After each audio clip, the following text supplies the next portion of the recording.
Quarterback a really nice target.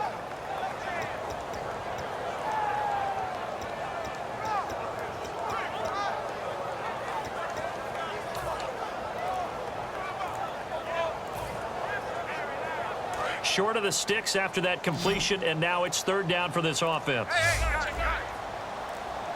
So a penalty that can frustrate a coach so much, a mental error, and it'll back him up 5 yards.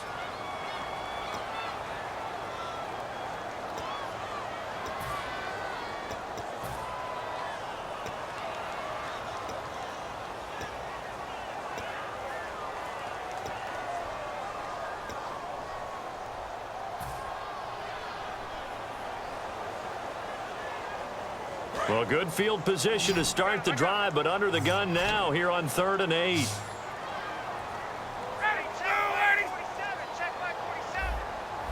Get up!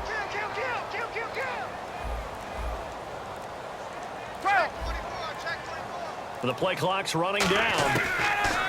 On 3rd down, Ryan.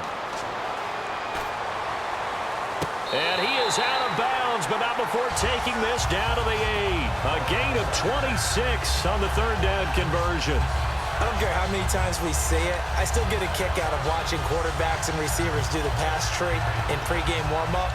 But I always remember that when we go to practices, we see that after practices as well. They really tune it up, don't they? They tune it up. They know why they do it for these situations. First down. And they build that trust, and that's why they're able to find him in this type of a situation.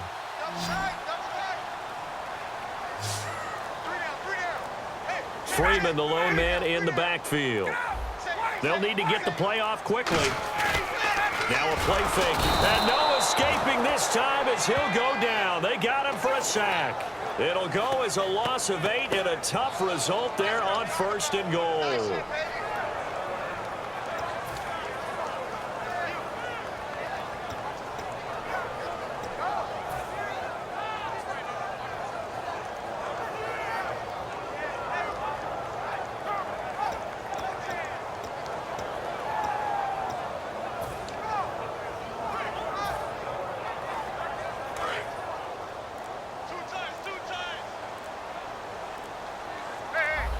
Play clock winding down. Off the play fake to Freeman. It's Ryan. And did he get the feet down? Yes, touchdown. Julio Jones. A 15-yard touchdown grab. And the Falcons will extend their lead. That's why you got your star out there. Throw the ball to him. They did. That's simply saying we don't care what coverage you put out there. He's so good. We're going there with the football anyway, and there's not a thing you can do about it. Inside the red zone, they go to him. He gets it done. That's fielded in the end zone. And no run back here. This will be a touchback, and it comes out to the 25-yard line. Now trotting out there, the Packers getting ready to go.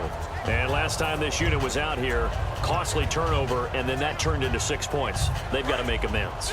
And how many times have we sat in meetings with coaches and they use the term complementary football?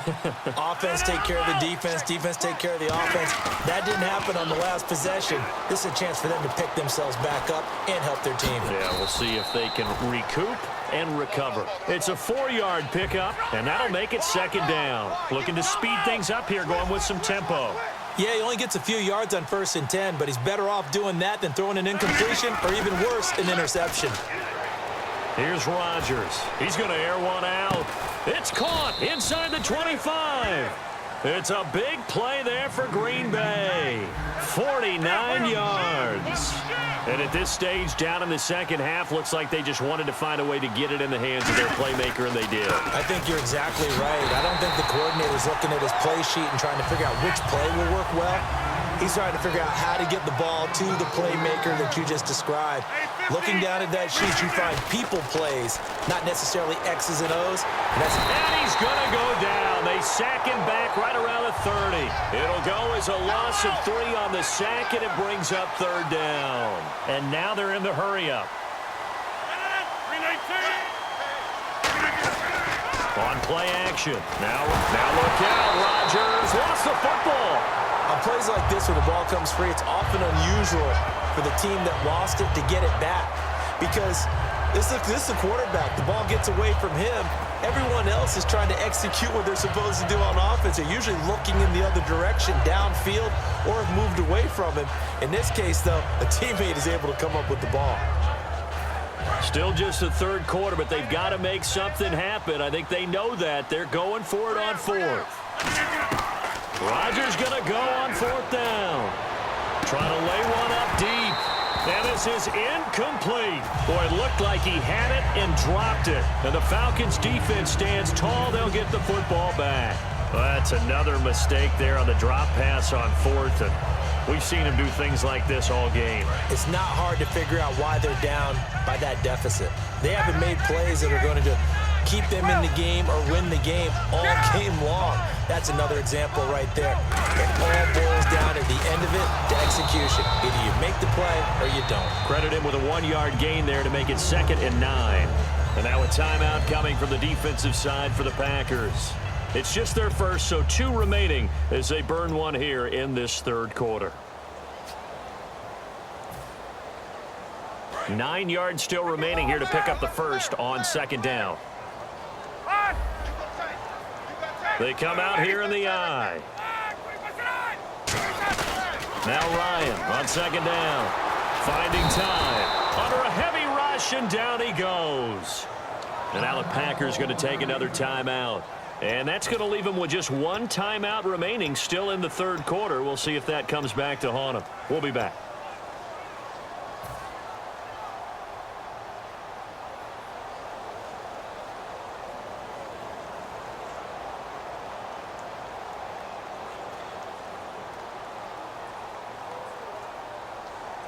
Let's see, the defense might bring some added pressure as the offense is dealing with a 3rd and long.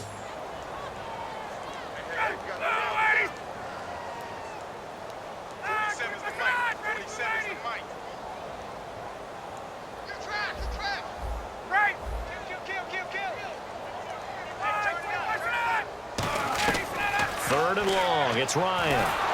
Under pressure, they got him again. He couldn't get away there on 3rd down. The pressure too much, and he's sacked for a loss of 12. Here's Matt Bosher now. And the way this offense has moved the ball, he hasn't been needed till here in the 3rd.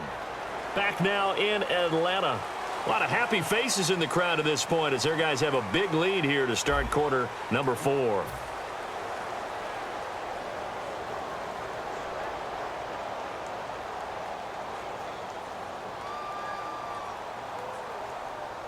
Here's Matt Bosher now. Always a good sign when your first punt comes in the 4th quarter.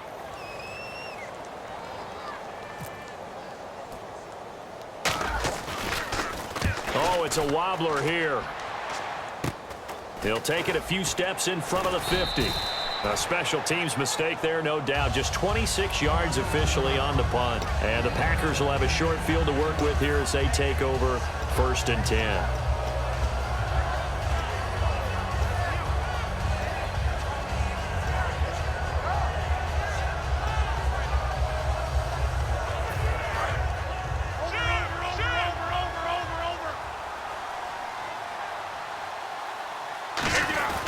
And they'll go with the ground attack here. And able to push forward for right around 3 yards down to the 42.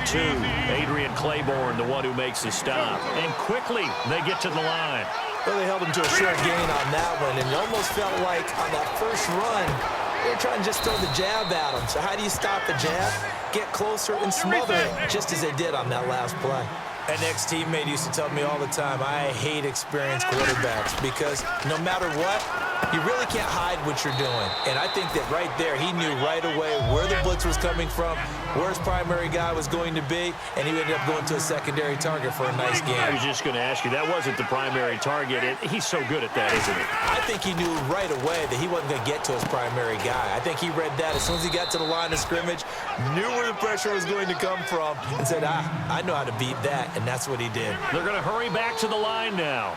And there's a completion to the tight end. And look at the size of these players nowadays. In that spot, 6'4", 6'5", and up. A lot of guys used to be basketball players, somehow came back to football. That's really good for the game of football. You're getting better athleticism, great hand-eye coordination, guys who know how to control their bodies when they run their routes. Rodgers to throw on second down. And Cook has it, left side. That catch good for 5. It's third down. And for the Falcons, 5 men in the secondary, now on third. Well, the strategy was evident there. Get it to your tight end and make it a one-on-one play with a cornerback. Who's usually going to win that one? The tight end, but not there. Not in this situation. How about the corner defeating that logic and making a really nice tackle?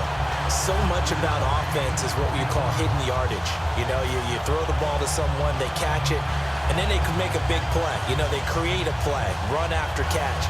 They did a really nice job there of limiting that and keeping him from a first down. Now stopped him in his tracks. They come out with 1 back and 3 tight ends. The fullback dive held up short, and the Falcons defense stands tall. They'll get the football back. Here comes the Atlanta offense now ready to take over here. And on the last go-around, they really couldn't get anything going. They had to punt from deep inside their own territory, which means they're going to lose the field position battle as a general rule. What they're looking for now is a little more consistency, move the ball at least a few times on offense, get a couple of first downs, and hopefully flip the field. Yeah, just something to build off of. That's what they're looking for here. They'll run with 23 yards on the play. You got to feel a little bit for the defense there. They've done a terrific job all day long holding this guy in check.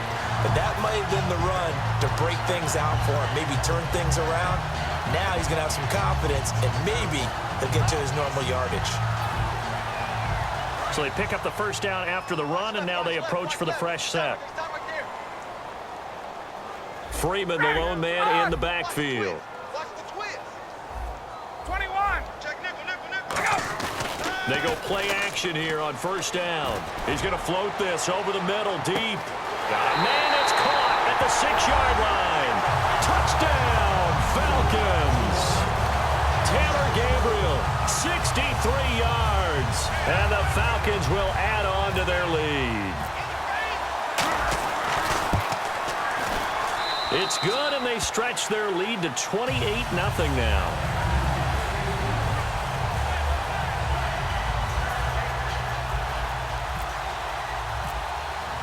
Now after the touchdown, it's Bosher to kick it away. That'll be taken in the end zone. And he'll be brought down at the 23, make it the 24-yard line. And Green Bay getting ready to go as they take the field. And last time out, went for it on fourth down, turned it over, gave them great field position, turned into 6 points, so they've got to recover here, Charles. It's amazing what one decision can do in the chain of events, right? The decision to go for it on fourth down. Caused all of that. It caused every bit of it, but it showed confidence. Hey, I've got confidence in you guys. Go pick it up for them. Didn't happen. Also showed confidence in the defense. They didn't pick up their end of the bargain, so now they've got to come back out and start over.